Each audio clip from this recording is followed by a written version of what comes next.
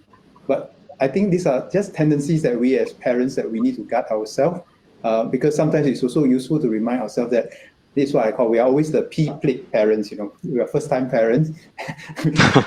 My wife and I joke that, when we first became parents, we should go to the petrol kiosk and buy one of those P-plate and remind ourselves that we are like a learner, just a qualified driver. So we too are learning along the way, and sometimes our practices just hark back to the days when we thought it should be like that, because we experienced this when we were kids. So I think we need to also, as parents, also constantly update our mindsets and perspective as well. And that's why I thought it's very useful to encourage groups like what you all have started to share more with parents. Because sometimes I think we as parents, we are quite shy to say that, to go and ask people, hey, how should we better take care of our kids? Because it's almost perhaps a bit of a face issue that suddenly when we become parents, then we are supposed to know it all. But actually, it's quite nice to remind ourselves that we are all new parents, newly minted parents, and then we too have to learn, just as our children have to learn as well. And with a bit of a peer support, even amongst the parent support group, I think perhaps we will have an environment that people become less defensive about their need to learn and their desire to learn. So this is also where MOE will try to make available the resources in a non-intrusive way, in a non-threatening way, to allow our parents greater access to such resources, parenting resources, on how we can do better for ourselves and do better for our kids. Thank you, Minister. I think I like the idea of a P-plate parent, and I think I'm one of them as a young parent. So I think this Makan Already is really a chance for me to also learn from experienced parents like Yi Ching and the rest of them in the group itself. So earlier on, we actually did a poll on the Facebook page, and we asked them about their parenting style, and the majority actually selected authoritative parenting. So what I understand from authoritative parenting is not easy, because you got to validate their feelings. You need to give very consistent consequences. And to be honest, as a young parent, seeing my daughter cry when I scold her, it's very hard for me to do what I intended to do. Yeah. So I was just wondering, Minister Chan, are there any factors that shape your parenting philosophy over the years? Well, I suppose maybe a bit of my own environment. I grew up in a single parent family, and my mother had to work 2 jobs to support us. So very much I was left to my own devices, if you like. My maternal grandmother took care of me but she was ill, so we generally stay indoors and not so much running around the whole. She cannot afford to go and chase me around the streets to get me back home. So I think from young, there's a bit of independence streak in us that we were expected to take care of ourselves. And if you like, some will say that we grow up in the school of hard knocks. So that's why I'm not too particularly keen to be overly protective over our children. Sometimes I think we underestimate the resilience of our children. Sometimes we underestimate their ability to learn and adapt. And sometimes when we take away all these supposed obstacles or difficulties from them, actually we deprive them of the chance to learn. But the joy of being a P-plate parent is that we are trying to learn at what point do we nudge our child forward, right? And at what point do we let go? I think that's the balancing act that perhaps more experienced parents like Yi Ching will be able to share. But I think all of us will have to find that balancing point. There's no one magic formula, because every child is different. every parent-child relationship is also different. So, but there's always a balance between supporting them and yet letting go at different points in time. Thank you, Minister Chan. Over to you, Yijing. Thank you, Minister. So we come to the next area of discussion, which is about values. So inculcating the correct values in our children is so important and can be done from a very young age. So for me, inculcating the value of kindness is most important. And teaching the child to empathize, to see things from another person's perspective, and to be kind to their siblings and friends, and most importantly, to be kind to themselves. So, Minister, can you share what you feel are some important values that parents today need to impart to their children? I think what Yijing has mentioned is a good start. Being kind to the people around us, because this reminds me of the topic of cyberbullying. A lot of people talk about how to manage cyberbullying, but there are two parts of cyberbullying. One part of it is how do we react and respond if we are the target of cyberbullying. But actually, the other upstream part is that actually we should teach all our children to be kind to one another. That in order to show our confidence, we don't need, and to project ourselves, we don't need to bully other people, or we don't need to be mean to other people. Not even bully. I think bully might be a bit more extreme, but we don't have to be mean to other people. In fact, to be able to project kindness and to take care of other people is really a sign of confidence and a sign of that magnanimity of spirit that we want our children to grow up with. So I think these are the values. The first value, I would agree with Yijing. The second thing for myself personally as a parent, I mean, from a very young age, my daughter will say that she only learned two words from me. And there's one being disciplined and the other one being determined. Because I told her from very young that I don't need you to compare yourself with other your peers. I don't need you to compare yourself with your parents, no matter how accomplished or not accomplished we may be. You just be yourself. But in order to be successful in life, you have to be determined and disciplined. Discipline because I always believe that it's not our intelligence level that will determine our success. All of us are of intelligence roughly the same as one another, but those people who have really been successful are those people who are really determined and disciplined, and they have a very disciplined way of life to pursue their dreams in a very determined way. And if so long as our children can do justice to their blessings, I think that will be sufficient for us. And then if we believe that the most important thing is to allow our children to do justice to their blessings, then we as parents will need to find ways to help our children understand their own blessings, so understand their strengths and weaknesses so that they can do justice to their blessings, and in turn help other people who they may come into contact with.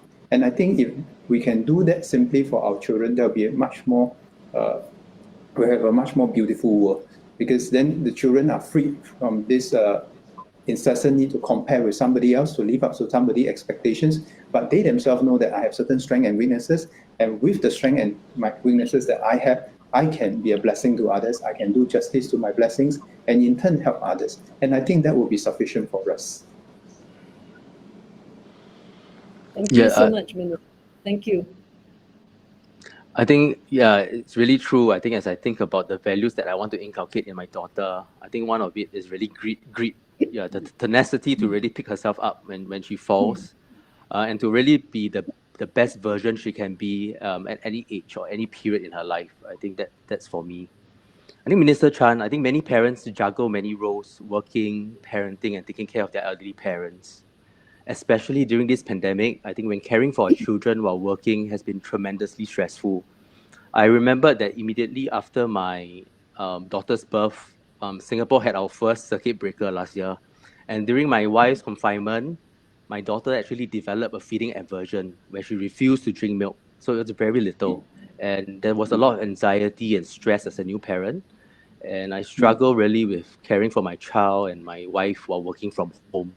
So at the same time, due to circuit breaker, social interactions were kept to the minimum.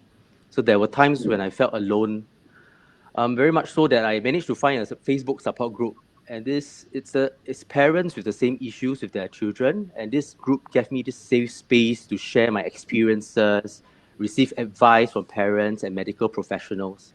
So this group was actually drawn together to support each other. So maybe on this note, any advice would you like to share with parents who have to balance multiple roles while maintaining this work-life balance?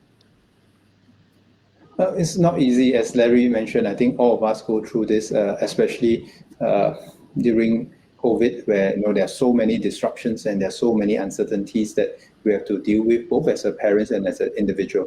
But I think what Larry shared is very important. The first is to realize that we are not alone in this, and we are not the only one facing this. Because if we think that we are the only one grappling with this, then maybe we can become a bit defensive, a bit apologetic, even to try and seek peer support. The second thing is that to know that we are not alone in this means that there's actually a wider pool of friends, peers that we can seek help, and then that is, I think, quite comforting to know that we are not alone, and then there are people like us that we can share tips with. So I think that's very important.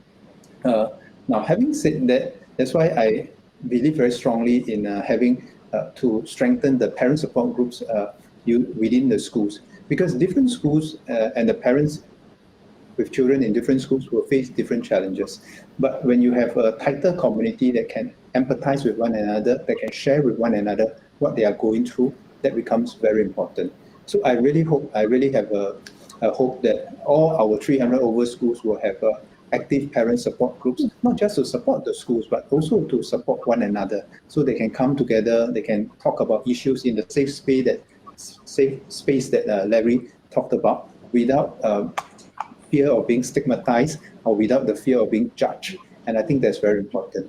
Today, one of the biggest challenges about help-seeking behavior is that I think people still feel that either they get stigmatized or they get judged.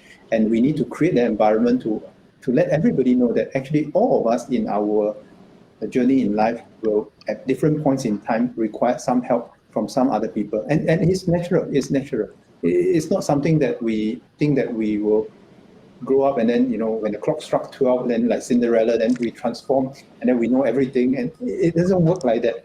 I always encourage the youth when I meet them to say that, when you need help, you just remember it's as if you are playing a computer game, right?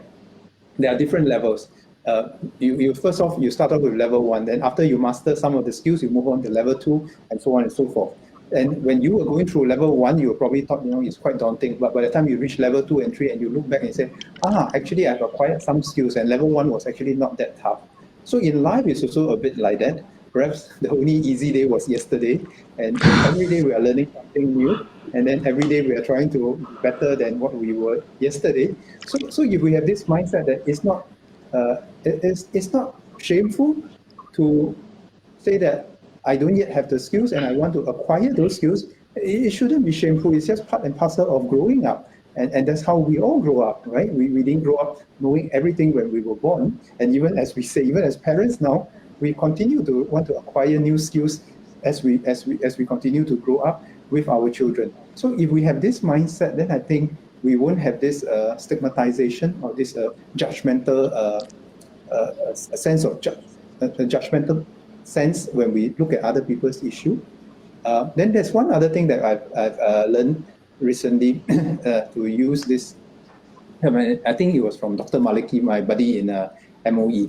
And he says that sometimes as parents or even as peer supporters, we are very Singaporean. We like to solve problems. So when people tell us their problem, we like to give them a solution. It's very common.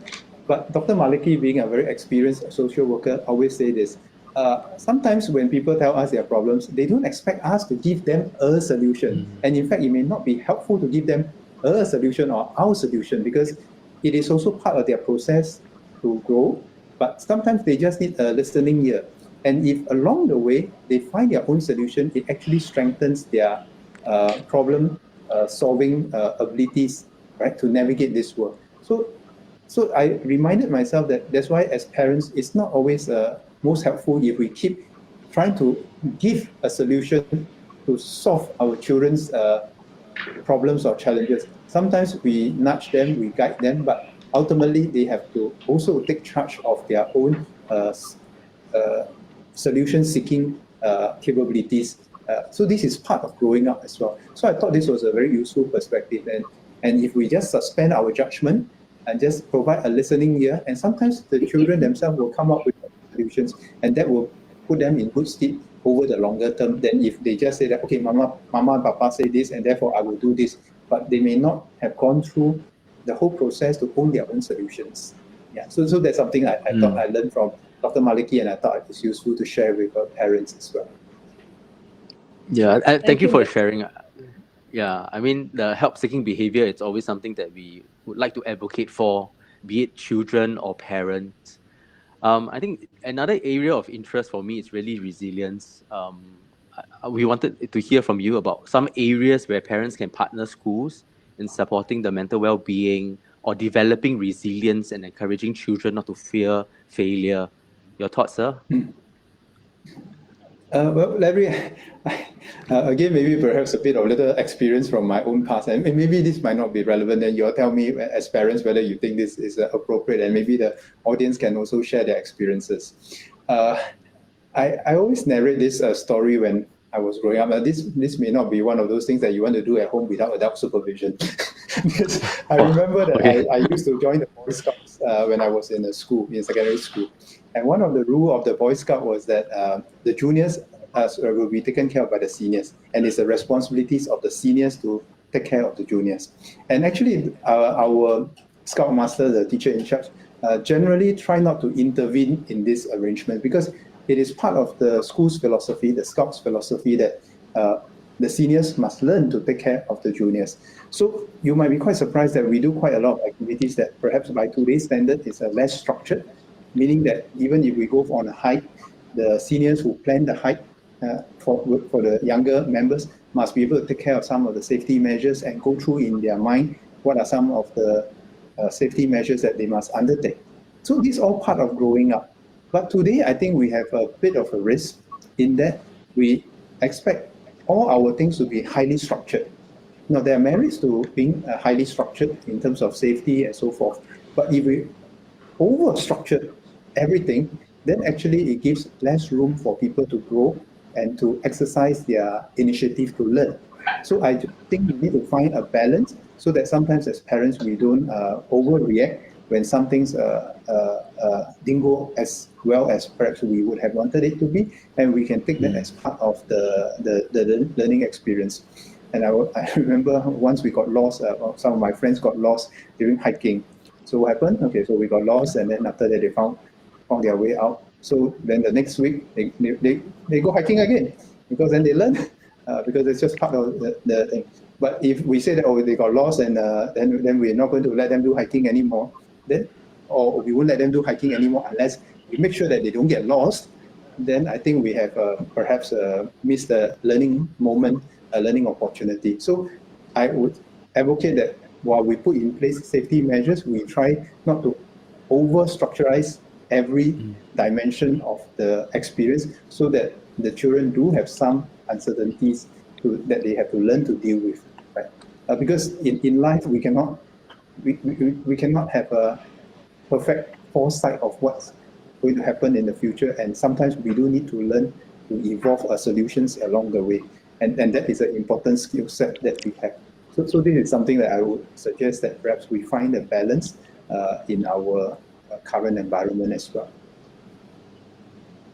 Thank you, Minister. I think your statements and sharings about building resilience and grit in our children really resonate with me. Going back to the earlier point that Larry had made with regards to the challenges of juggling so many different roles, I think for me as a female, I can really empathize with the mothers out there as well, because women tend to multitask and attend to the needs of everyone else around them, right? So it can be the children, their spouse, their elderly parents, and their work.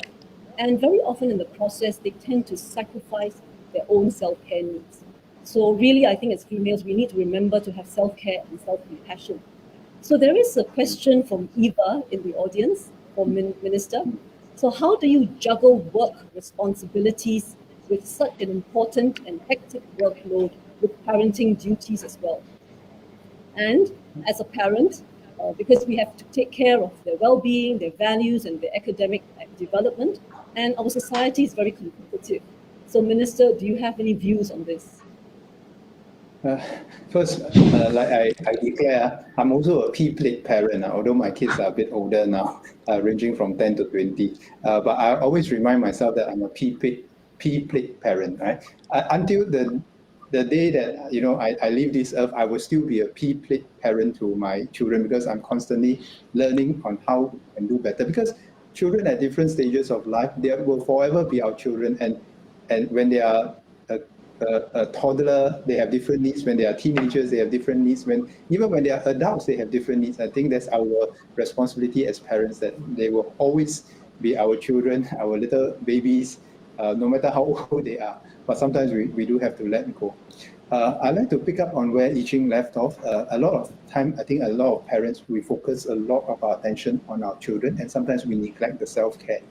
In MOE, one of the things that I've always been reminded of is from our teachers is this, what we have a saying in MOE, an empty cup cannot fill up the lives of others. That means we ourselves must make sure that we are ready, we are charged up, we are well taken care of, and we do need to spend some time on this self-care. Because if we are unable to do this, then an empty cup, we just can't go and take care of other children who is placed under our charge as well. So that part is very important, be it a teacher or be it a parent as well. So sometimes parents also need to recharge. Sometimes parents also need to reconnect with other parents who might be in the same situation, with the peer support group amongst the parents as well. So I think that's very important. Having said that, I think I must admit that I'm very fortunate that I have a very supportive family. My wife is able to spend time taking care of the children while I'm away from work or with my schedule. But I think I'm also constantly learning to try and not to bring my work home, if you like.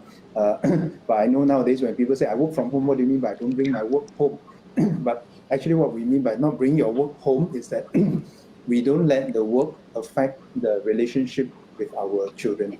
Sometimes, especially when we are working from home and then our children come along and say that, oh, Papa and Mama, I have these things. Then, I mean, it'll be very discouraging if we say, no, go away. I'm busy with my work now. And then they will learn that perhaps they will get a different signal that perhaps Papa and Mama is prioritizing work over them. So that's really, really difficult. But if we are unable to attend to them, I think we also need to explain to them, and then we get back to attending to their needs as soon as we can. So this is the additional challenges that we have to grapple with during this work from home period, where we are actually at the same place taking care of our children and taking care of our work at the same time. The other thing that I thought is useful is always to try and set aside some time that we spend with our children away from work, whether is it just before they sleep or in the evening when they are back from school after they revise their work. I think that's an important time for us to bond.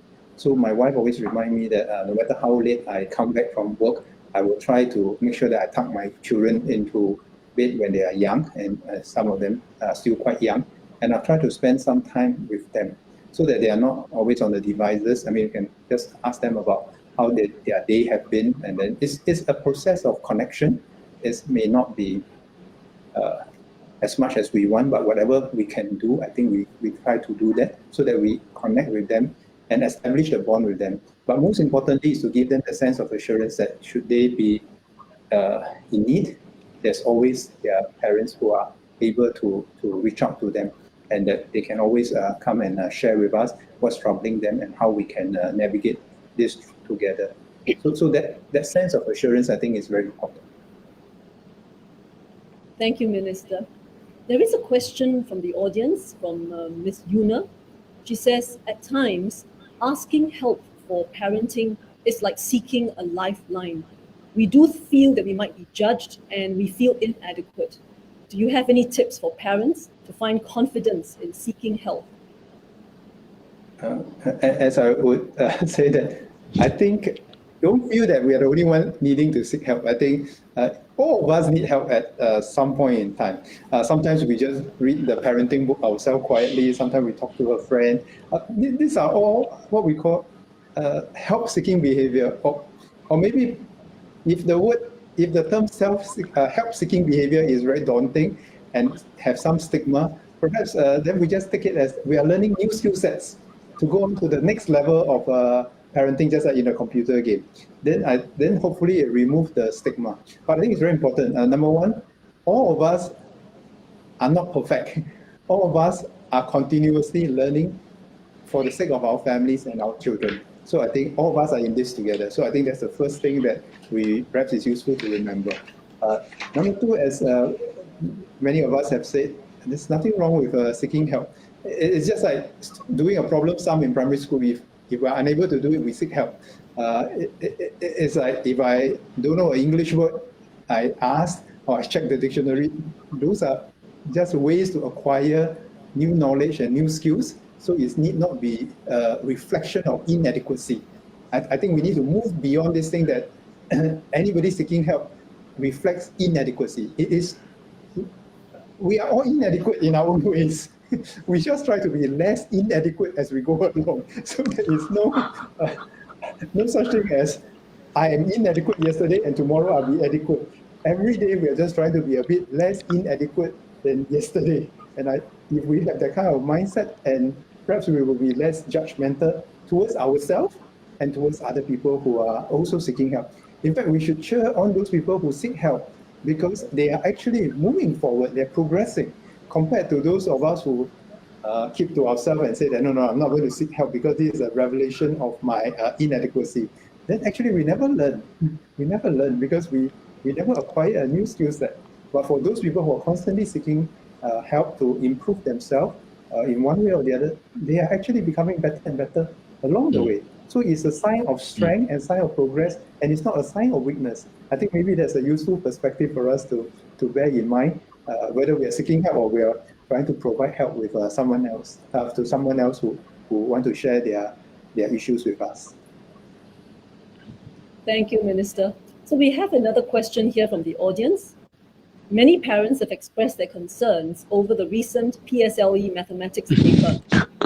How can I support my children through the exam season? Okay. Well, my child also did a PSLE of late. So I would say this, first of all, in any exam, I don't think it's something new. I think even when we as parents were taking our PSLE, there will be some questions that we can't answer, right? So in any exam, most people can answer most questions.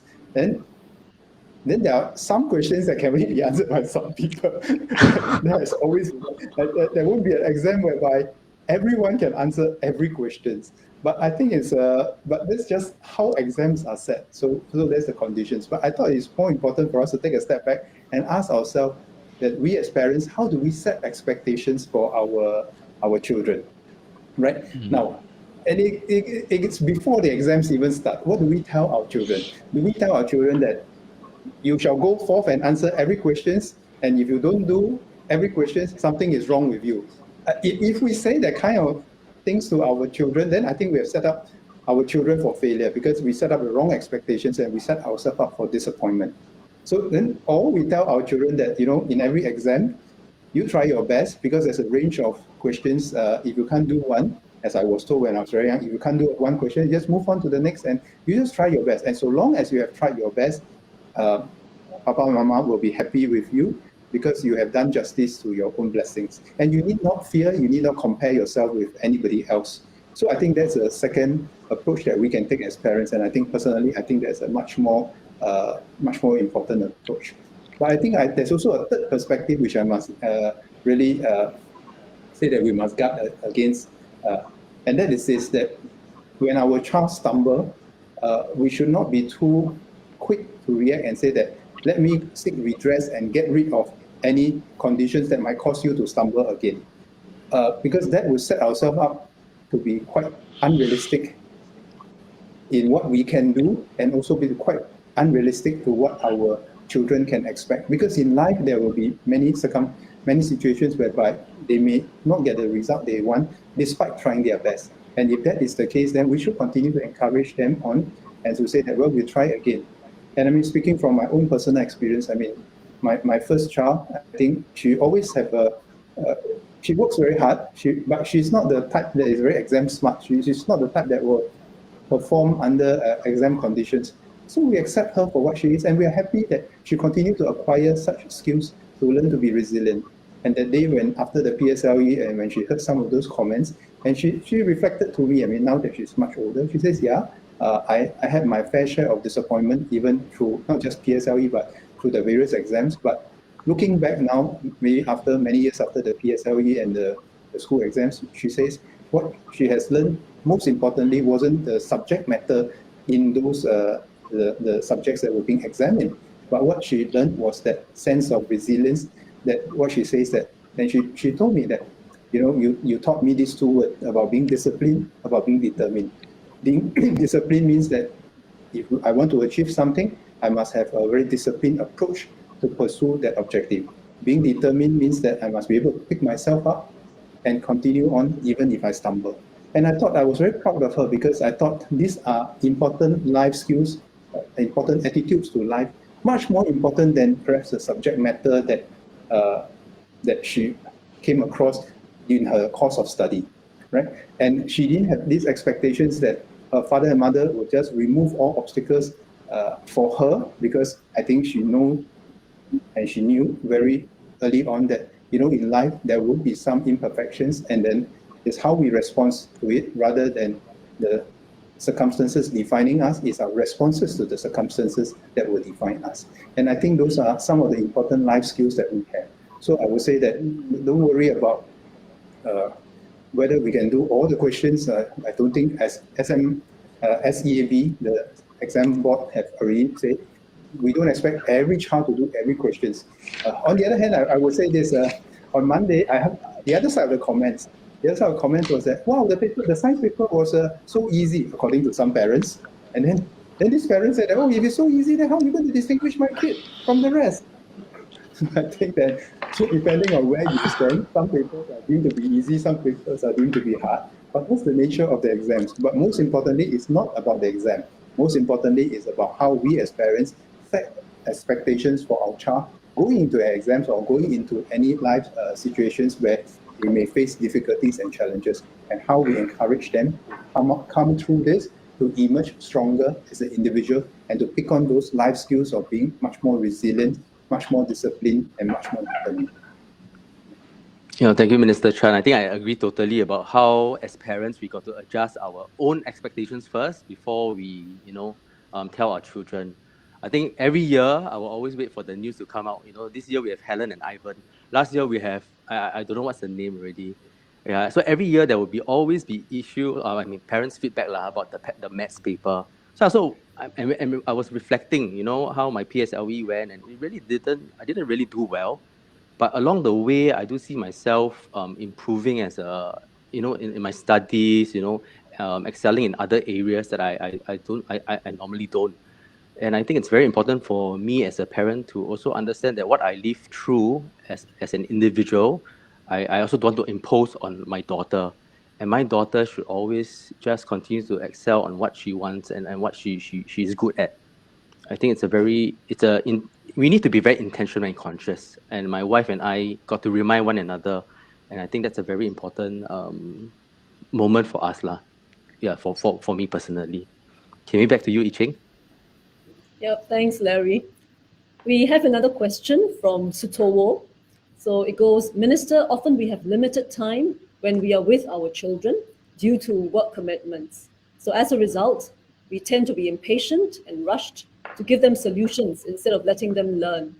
So in our haste, we also behave in a more harsh manner towards their mistakes.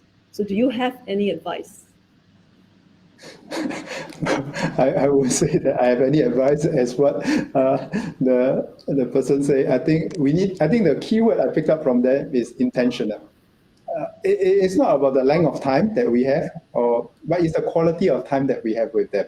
And I think the word intentional it is really key, because our children must feel a sense that we are giving them the attention, that we are truly concerned about them, rather than concerned about whether they get the solutions. They may or may not get the solutions that we think is correct, but I think as they grow up, they want to feel that my parents are here for me, regardless, full stop. My parents are here for me, full stop. My parents are not here for me because I got a better or worse result than what they expect. It's not conditional.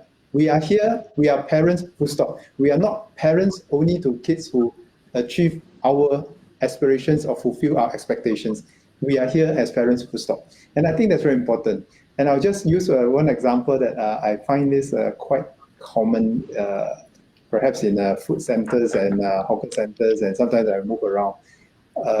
Families, and this before the current COVID measures, parents and children will go and have a meal in the hawker center or in the food center. So I thought that's a wonderful thing. Then I find it very strange that all of them are on their own devices at the same time. We are in the same place and yet in a few different worlds, if you like.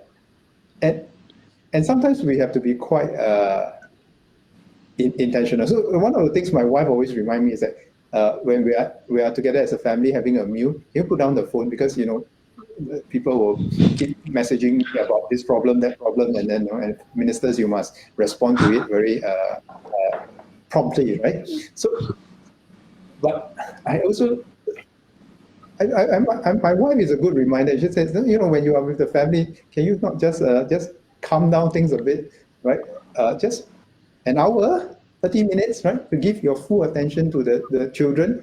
Rather, it doesn't mean that you need to be with them for 10 hours. And even if you are there with them for 10 hours, but if your mind is always somewhere else, then it doesn't work. But if you are there with them, even for 30 minutes, and you can show them that you are there intentionally, with them, not just physically, but emotionally, I think it's a quality that matters. So that's always a good reminder to me by my wife. Yeah, so I thought just share that. I'm not sure whether that works for everybody, but I thought that's what I'm also learning to make sure that I have my little bit of family time rather than being the always on generation. Because as a minister, I think there's no end to the kind of problems that you are required to solve every day, right? So if we are forever on solving up everybody else's problem and then we neglect our own families, I think that also won't be fair to our families as well.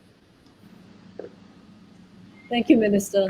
Yes, that part about putting aside devices is really important to me as well. So for me, whenever we have dinners and meals together as a family, it's always intentional to just put aside all devices. So there is a question from Wenny, and she says, when my daughter was in primary 1, there was a period of time when I really had to pull very late nights every day at work, such that I don't see her before she sleeps every night. And so that made me feel rather sad because I remember she told me, "Mommy, your hobby is working." So any advice on how to deal with a situation like that? Well, I think we all have such moments. So that was why I think, as a discipline, when I go home from work, no matter how late, my wife always reminds me that I must try and spend some time away from the devices and just go into the room and talk to my kids and get them to sleep. And then after they sleep, then I can go and continue my work. But I shouldn't be talking to them and doing my work at the same time. That doesn't work. So I think sometimes we try to burn the candles from both ends, but actually we end up with a much less optimal outcome than we would desire. So I think we have such moments, but it's again, we ourselves have to be disciplined so that we don't inadvertently send the wrong message to our children. I think today, sometimes we take it as a badge of honor that we can multitask many things at the same time, especially the mummies around. They will know that mummies usually have to multitask even more things than most people have to. But sometimes we just have to guard against this because while multitasking can be quite efficient, in inverted commas, but I'm not sure it's the most effective, especially in building the bonds and relationship. So I think that's something that we as parents, we have to learn as well. So not everything can be done efficiently, especially in bonding with our children. There's no one magic formula to be so efficient. It's not like working a timetable. I got 30 minutes for this meeting, after that I'm moving on to something else. You can't tell your child that I got 30 minutes for you, after that I'm moving off to somebody else. It doesn't work like that, right? Sometimes they have some moments where they need an approval. Sometimes for 5 minutes they're bored with you and they move on and do their own things. So I think parenting is not an exact science, it's a bit of an art. And that art is a bit of a collaboration It's a relationship between two or more parties, so it cannot be done so efficiently. In that sense, I would just caution also to perhaps it's useful for parents to remember that once in a while. Yeah, I think thank you, Minister Chan. I think there's no one formula that we can always go to for this certain problem or certain issue. I think for Wenny, I think for me as personally, I felt that preparing the child to tell your daughter that mommy got to work late this particular week, which day and what time I will go home. I'm not sure whether it will help to prepare her to get her ready mentally. Another point is really to have a visual chart. So this visual chart will have Monday, Tuesday, Wednesday to Sunday, and I think in the chart in the box itself, you can tell her, mommy's busy this day, working late nights, but there will be a card in the fridge, or there will be a card somewhere in the house for you to read, that mommy loves you, or mommy, will talk to you on certain topics that your daughter is interested in, or your child. I'm not sure whether it works, but maybe you can try and let us know how it goes after this. Yeah. Thank you. Thanks, Larry. So, Minister, there is a question from Eileen and Janice. So it goes, there is an ongoing discussion on how important sleep is to the child, and how likely are we to relook at the school hours for both primary and secondary schools? Well, this issue that has been very close to the heart of MOE for many years. We have been discussing this, looking at evidence to do this. So there's two, maybe to understand the problem definition first, I think there are two parts of it. One has to do with the quantity of sleep, the other one has to do with the quality of sleep. So some of the scientific evidence suggests that the quality of sleep, especially for the adolescents, the secondary school students, is affected by their rhythm, their own biorhythm. So that is the quality of the sleep. Then there's a quantity of the sleep. The quantity of the sleep is not the same as the quality of the sleep, because some people say, oh, if you start school later, then they will get more sleep. That is an assumption on the quantity of the sleep, not the quality. Some schools have also feedback that on certain days today, they already start school later. Then when they start school later, everybody sleep a bit later. That doesn't change the quantity of sleep. So when we want to do that, actually we need to address both issues, which is the quantity of sleep and the quality of sleep. So I think the quantity of sleep has more to do with the discipline of what time we sleep, what time we put away the devices, and make sure that we really have rest for ourselves. That's the quantity of sleep. There's no point trying to start school later and people sleep later, then we just move the whole clock backwards. So that doesn't work. Then the other serious issue is the quality of sleep. Then from a scientific evidence, from the primary school and the secondary schools are quite different. If the biorhythm changes, then we try to move that, try to make adjustments to cater to that. So this is from the child's perspective itself. But actually, there are also associated issues that we are looking at that have to address this. Because today, actually, we are really experimenting with various schools. And I think quite a lot of our schools have already days which they start a bit later. Then there are different ways that we can overcome this. For example, some schools say that on certain days they start a bit later, and certain days they just lengthen the time a bit. So they are doing a bit of an experiment to see whether it meets their needs better. So that's one set of consideration. The second set of consideration is that actually different schools have different profile of students, and different profile of students with different family backgrounds also have different needs. So we also can't say that there's a one-size-fits-all for everyone.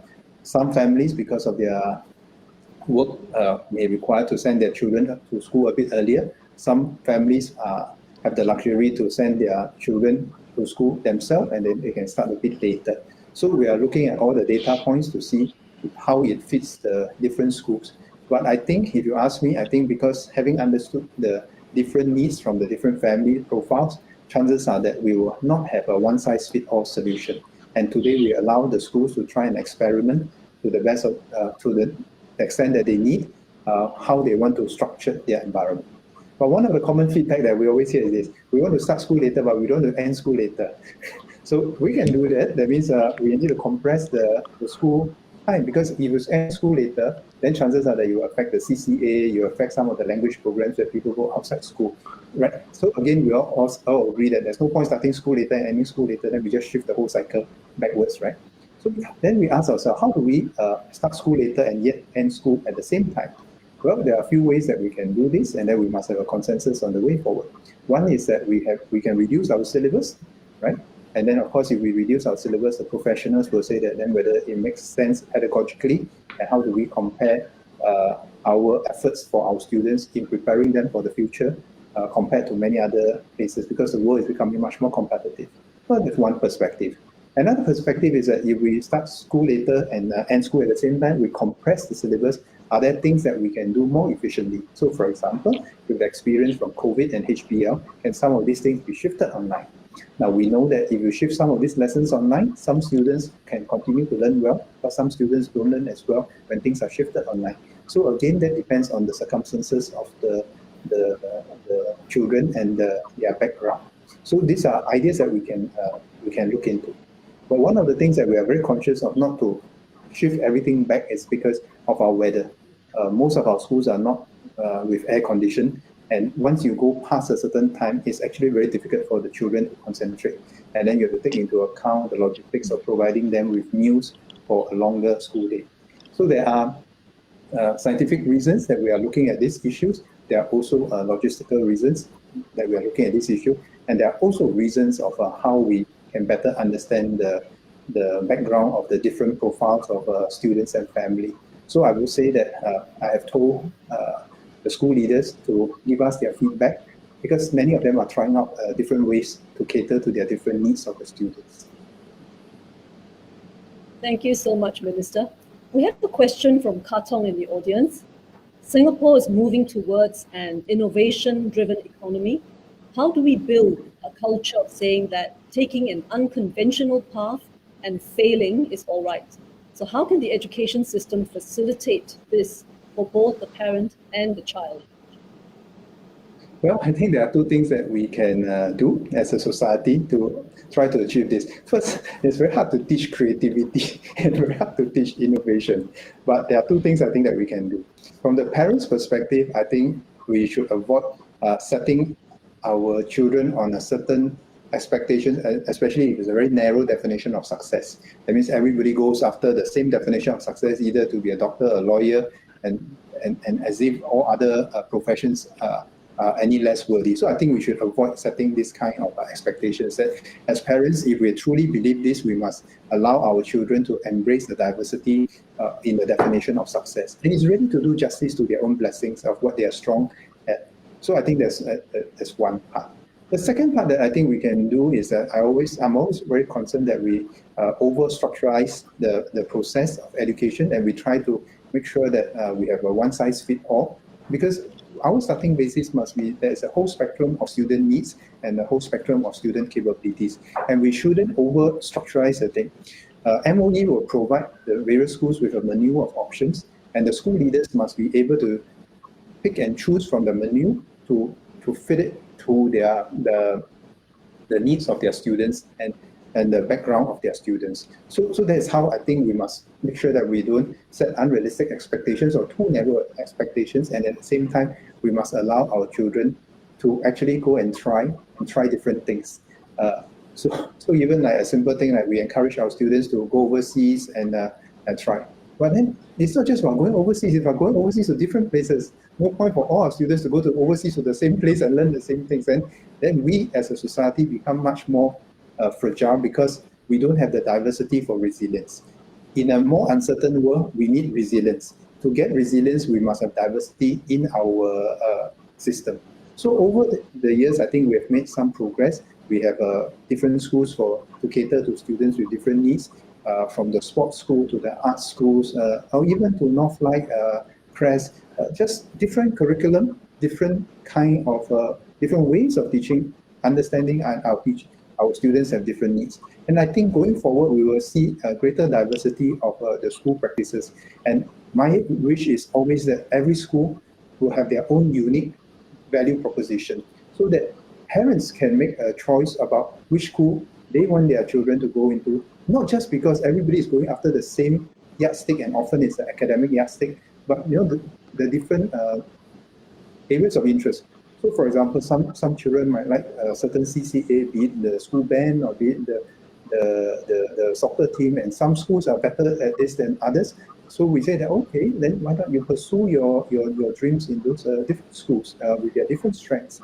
Some schools focus a lot on character and the values, character development and the value system. And so be it. I think we should, as parents, accept that there's a diversity of definition of success, and we should try to let our children find their own strengths. So I think if we have this kind of spirit, then it will lead us to be a much more creative, much more innovative society, rather than everybody going after the same yardstick, which will make us much more stressful as a society, and also make us much more fragile, if you like, because we are all strong, but very brittle, because we are all very good at only certain things that is defined by the common yardsticks. We don't have the diversity of strengths, which is really what we need going forward.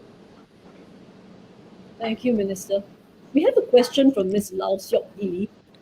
Are we looking at smaller class sizes? I think this will benefit students and teachers socially and emotionally. Well, this question has always often been asked. Of course, we all would like to see a smaller class size, but I think then the question is, how do we achieve this? You see, it's a very maybe I will share with you the solutions. Paradoxically, to have a smaller class size, we need to have bigger class size for some things. Why do I say that? Supposing this is the average class size today. We can't halve the class size unless we double the resources, right? We double the resources, meaning that either the teachers work doubly hard, which can't be because today they are already working very hard, or we double the number of teachers. But we can't possibly double the number of teachers or overnight in our system, because then we can't recruit as many people, as many teachers of the same quality as we do today. Today, with MOE and the Singapore education system is really very fortunate. We are able to recruit more than our fair share of people from the society. Every year, we take in from the top 1/3 of the cohort to become the teachers. We invest a lot in this because we really invest a lot of our talented people into the teaching service, because we believe in doing the best for our next generation. So realistically, we are unable to double the resources that we have overnight. And even if we double the resources, we may not have as many people to come in and join the education service overnight, because the rest of our society, be in the care sector, in the economic sector, and in the security sector, they all need their fair share of talent. Then the interesting question that I always ask myself is, then how do we have effective class size? Because we also shouldn't have a one-size-fits-all thing, whereby we want a smaller, today we have a much more intensive teachers to student ratio for the higher need students, those that require greater intervention and greater help. Then the question is, going forward, how do we achieve this? Paradoxically, we will need to increase the class size, inverted commas, for some areas in order for us to reduce the class size for the high needs student. Then COVID has taught us one thing. Maybe with technology, we will be able to increase the class size for some areas, because those are things that the teachers can enjoy some economies of scale in the way they teach, leveraging on technology, in order to free up the time for the teachers to spend more time with the higher need students, so that we effectively increase the class size. So when we talk about this class size thing, it's a much more nuanced approach rather than a one-size-fits-all approach of either doubling the resources or halving the class size. And there are new technologies that we should certainly look into. So for example, there's one of these things where we call adaptive learning or adaptive teaching using technology. Today, many of our institutions of higher learnings, they are already onto this, whereby many of the lectures have shifted online because of the COVID situation. But not only that, when the students go online to learn some of these things, it's coupled with diagnostic. The teachers know before the students come back to class what they have understood or what they have not understood, which areas or which part of the subject they need greater help. That allows us to focus our resources in a much more targeted manner and become much more effective. Then there's also what we call adaptive testing, meaning that instead of one PSLE paper that caters to everybody, adaptive testing meaning that together with artificial intelligence, as you do the level of question, it's like playing a computer game. Once you have done a certain level, you move on to the next level, and then the next level, so that it is a progressive, what we call adaptive testing methodology along the way. Now, if we can leverage on all this technology, then there is much better scope, much better chance for us to actually so-called reduce the class size for the higher need students. And I also want to clarify that today, actually, it's not true that all our classes are of the same size. In fact, our higher needs students, they have a much smaller class size, they have much more dedicated attention time by the teachers to help them to excel. So this is how we can effectively so-called decrease the class size by actually leveraging technology to increase the class size in elsewhere. Whereas while we are trying to maintain the average as what the average is supposed to be. So this is something that we need to do. The second thing is that actually the real question is how do we free up the time and attention bandwidth of our teachers? And this is something that as MOE Minister, I must say that we must also protect our teachers' time. We must make sure that our teachers spend the time teaching, and to the extent that we can remove their administrative duties, I think we will do that. But of course, teachers being teachers will still need to do some of these administrative duties. But on the other hand, I think we as parents also can play a part in this partnership. So sometimes, you know, some teachers, when they are really aggrieved, they tell me that they spend 90% of their time on 10% of the parents and 10% of their times on 90% of their parents. And that's because sometimes when we are not conscious, we impose a lot of demands on the teachers, which also take up their bandwidth in terms of catering to the needs of the students.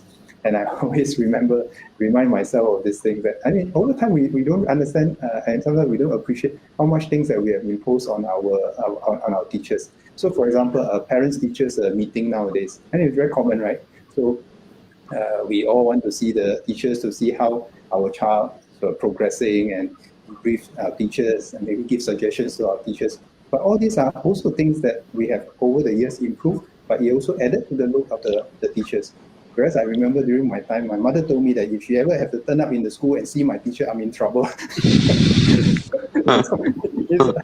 I come from the dinosaur age. I think it's a different thing altogether. But I think we have to be conscious that actually we also need the parents and the teachers to partner one another in this relationship to help our children to grow up. But sometimes when we place perhaps unrealistic or unfair demands on our teachers, then actually it takes a lot of time from them, from the students who really need their help.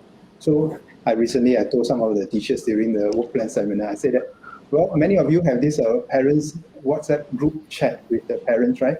I think it's a positive move in the sense that if the child is in trouble, there's always an avenue of help. And we have cases whereby sometimes the child is in trouble or the family is in trouble, they approach their teachers for help. So that's the positive side. But then there's also the negative side. The negative side is there's a parents at 11 o'clock at night text the teachers and the whole WhatsApp group and say, tomorrow should my child wear a blue t-shirt or a yellow t-shirt? No. I say, please don't respond to that, because that is part of the child's development. It's part of the child's responsibility to remember that. And we shouldn't mollycoddle the child to the extent and then impose unfair burden on the teachers. It's not, I mean, we all went through this. Sometimes we went to school with the wrong t-shirt, but we all grew. We all learn. It's part of learning. So I think that partnership between the teachers and the parents, I think is very important, so that we don't inadvertently send the wrong signal to our children, or inadvertently send the wrong signal to our teachers as well on what's expected of them. Because raising our child, it is a partnership between the schools and the parents. And as parents, I think we also don't want to outsource our responsibility to others to raise our child, because they are ultimately our child, our children. And I think we must work in partnership with the school. And with that, I think we will be able to, if you like, tone down the kind of stresses and strains that sometimes we inadvertently inflict on the system. And then everybody's get very stressed out along the way. So by all means, I think I'm not saying that we don't have parents-teachers meeting. By all means, have those meetings. But I think we work in partnership with our teachers rather than to outsource our responsibilities entirely to the teachers. Which then I think the teachers will be very stressed, because the teachers cannot control everything beyond itself. So we also have to be fair to our teachers as well. Thanks, Minister. So we'll take probably just one or two more questions. So there is a question from Vivian. Meal times are quite an issue for many parents and primary school kids. Is it possible for primary schools to adjust the meal times? Like, for example, switching the snack time to around 9 a.m. and then letting the kids have a proper lunch time around 11 onwards. as lunch is always quite late after school ends at 1:30. So this switch will help the children develop better eating habits. And for those who have CCAs, they don't have to rush through a quick lunch or skip lunch to rush for CCA. Yeah, so this is a question about meal times in primary schools. Thank you, Vivian, for your comment. So that's actually one of the reasons that also, sorry, not one of the reasons, one of the factors that we consider as to what time to start school. And today, because of the COVID restrictions, actually it's become much more complicated in the school to even schedule a break time and meal time, because the children have to be to have their meals in batches, in cohorts, right? So I visit many schools, and their snack time range from sometimes 9 o'clock to 11 o'clock. Their meal time, the lunch time, sometimes stretch from 11 o'clock to 1 o'clock, depending on how they are able to schedule the different classes. So today is actually very difficult for us compared to the past, whereby we say 1 o'clock, everybody goes for lunch, because of the size of the canteen, we actually have to roster people to go through the lunch. But we understand where you mean. The thing is not just to have what time it is to have the thing. More importantly, is to have regular meal times. And one of the things I'm always very worried when I visit the schools, I always ask them this innocent question: how many of them even eat breakfast before they come to school? And you'll be quite amazed at how many of our children don't even eat breakfast when they come before they come to school. Some of our schools provide free breakfast for our children. Some of them are from higher needs family, and they may not have a conducive home environment that to provide them with breakfast. But to my surprise, that even some of the not high needs family, a lot of the children don't even eat breakfast, and the parents also don't make sure that the children at least have a meal before they come to school. And it's quite worrying for me, because I don't know, maybe I don't know, I stand medically advised, maybe Yi Ching will know this better, whether breakfast is an essential meal for the children in their development ages, So I mean, I'm quite old-fashioned, so I make sure that my kids will have a proper breakfast before they go to school. But we don't make the assumption that every child will have a proper breakfast before they come to school, because sometimes the school provide them with breakfast. So we have to make sure that they space out their meals properly, and then they have, most importantly, regular and good eating habits. So how regularly they have their meals, and what do they eat for their meals? If they are in school, sometimes we can at least quality control the kind of food that they acquire. But it's also very important to have this partnership with the parents, whereby outside school, we have to be very careful what our children are eating and sometimes not eating. I have met students who told me that they skip dinner.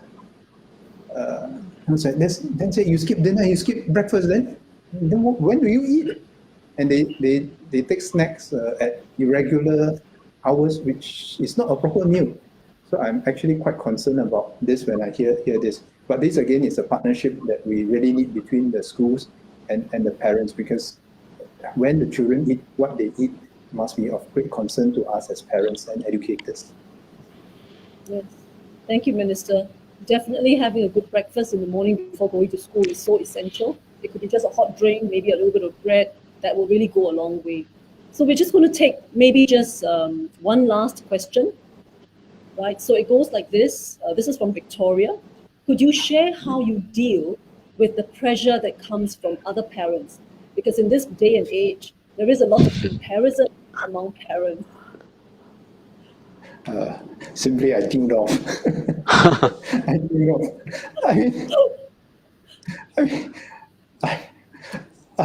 I mean, if someone, in this parents WhatsApp group, right, said, oh, my son or my daughter have achieved this and that, and like, congratulations, then you tune off.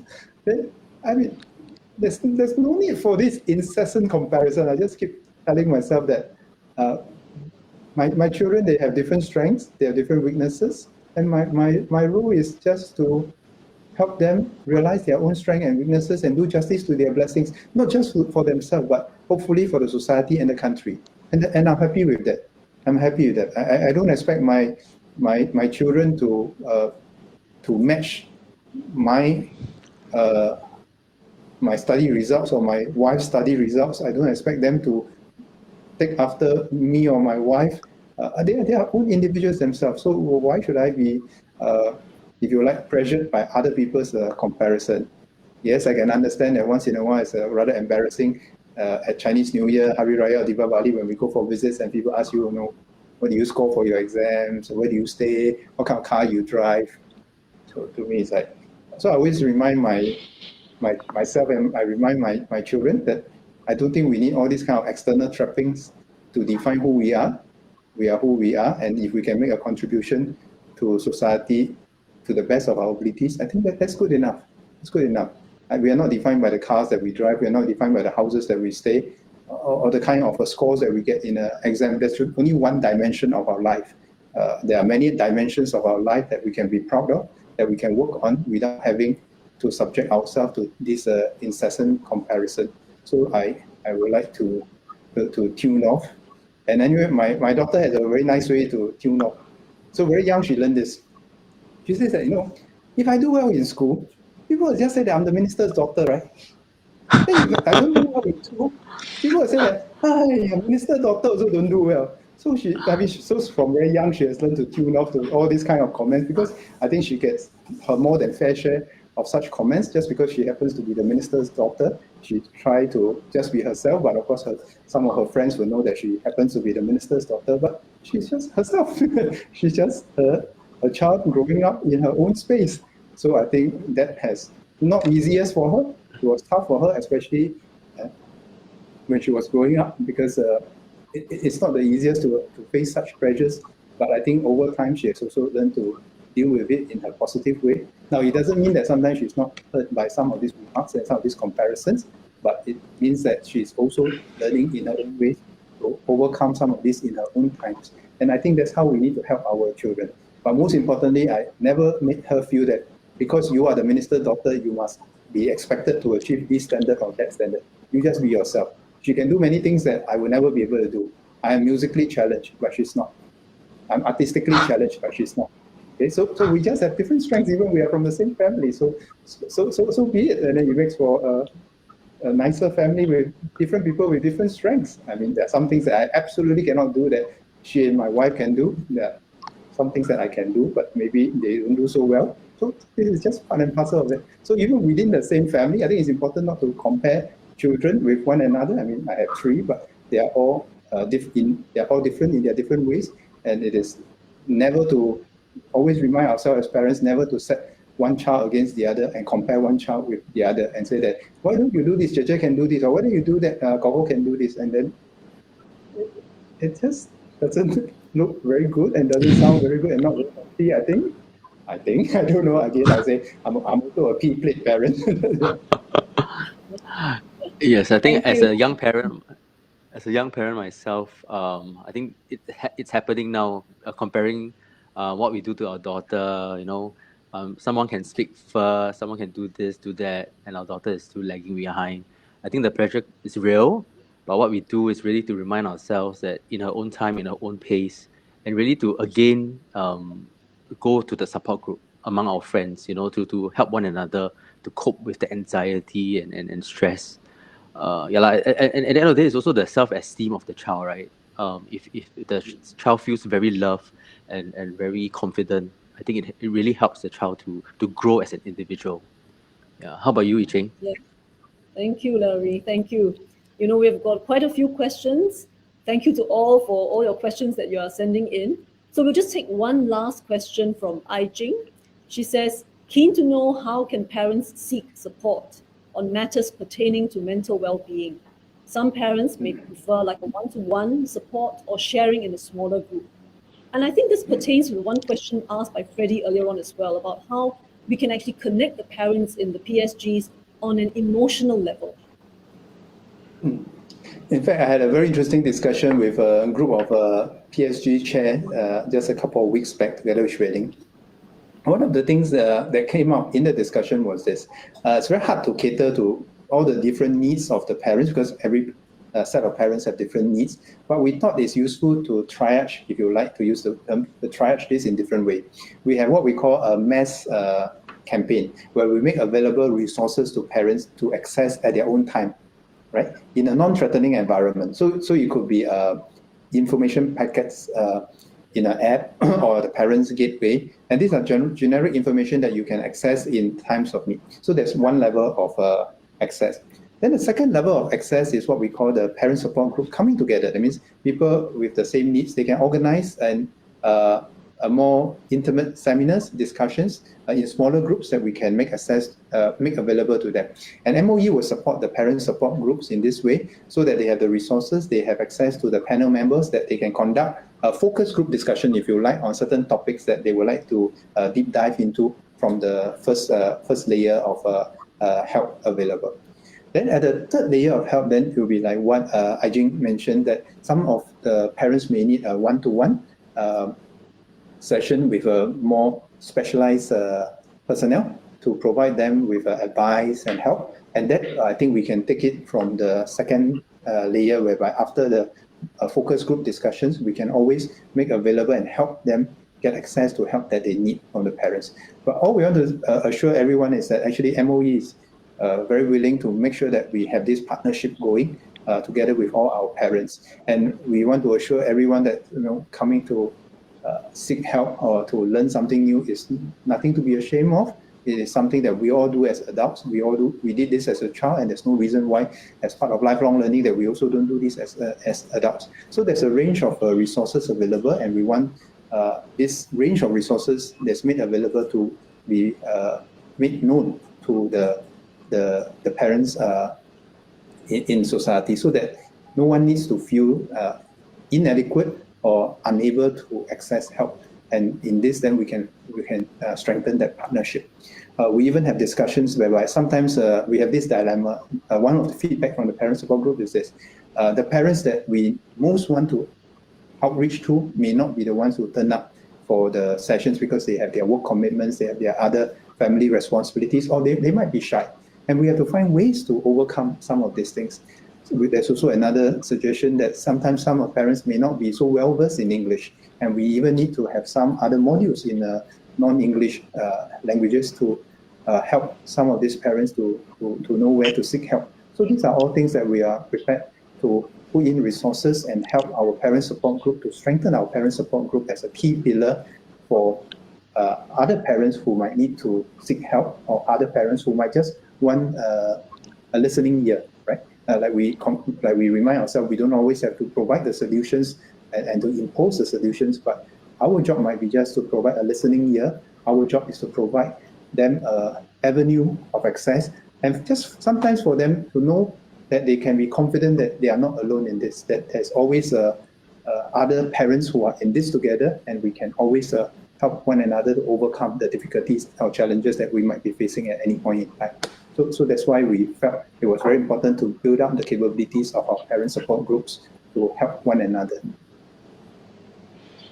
So maybe on this note, I think we're excited to announce that we'll be launching our website in one month's time. And this site will really curate and upload helpful information for parents on mental well-being and other resources that you need. So do keep a lookout on our Facebook page. And we are also excited to share that moving forward, we will be holding the Facebook Live sessions every 2 monthly, starting in January 2022. These sessions will be highly informative, and our guest in January is Professor Daniel Fang, CEO of IMH. He's a child and adolescent psychiatrist and will be sharing some very good advice on developing youth mental health. So please let us know what features you would like to see on our website or Facebook. Also, do fill up the poll that we are going to post out. And on this note, we would like to thank Minister Chan for gracing our Facebook Makan session today. Thank you, Minister Chan. Thank you. Thank you, Larry and Yi-Ching. Thank you all so much for organizing this by the parents, for the parents, and we will do what we can to partner you all so that we can build a stronger partnership with all parents in our efforts to make sure that we provide our children with the best foundation possible for a much more challenging future ahead. Thank you all so much. And a big thank you to all the parents attending the session today. We hope you've enjoyed today's session and will take away with you some useful insights with regards to parenting. We hope to see you in January, and in the meantime, do look out for the resources that we will be posting on our webpage. So thank you and stay safe. Thank you. Thank you. Have a good weekend, everyone.